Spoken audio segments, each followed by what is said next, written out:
So here is my old anode rod after I removed it from the water heater, and it's been about 3 days, so it's pretty dried off now.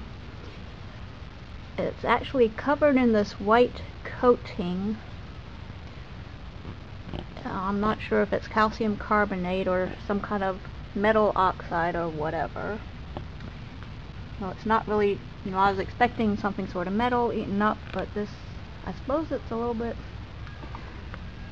pop looking, so I was going to scratch this off and see how it's underneath it.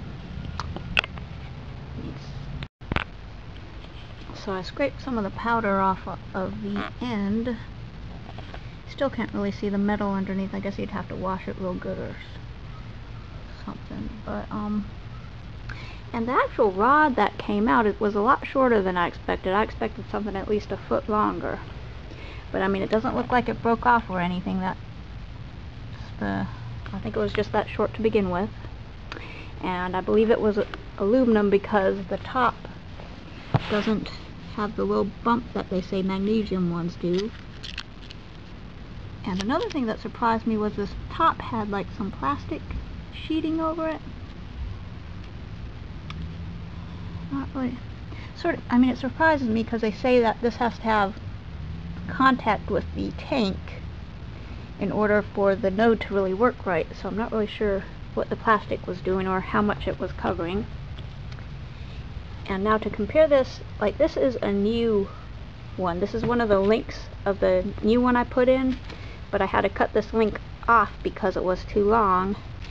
I mean, at least to make it closer in size to the old one. I didn't want it to possibly be banging against the bottom.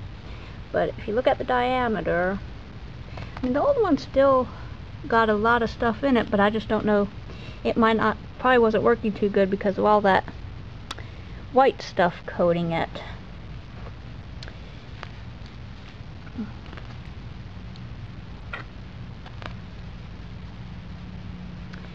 Anyway, there's the hex head.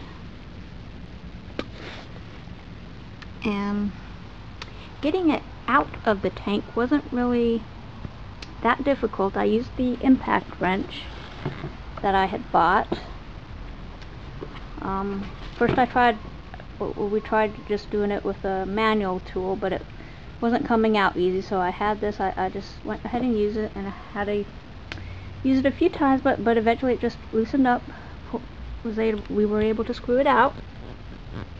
And actually getting the new one screwed in was harder than getting the old one out.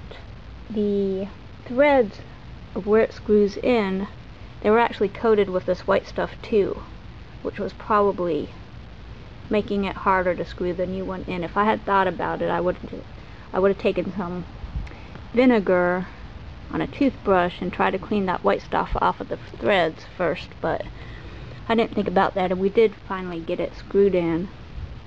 We got the new one screwed in and filled up the tank again and made sure it wasn't leaking.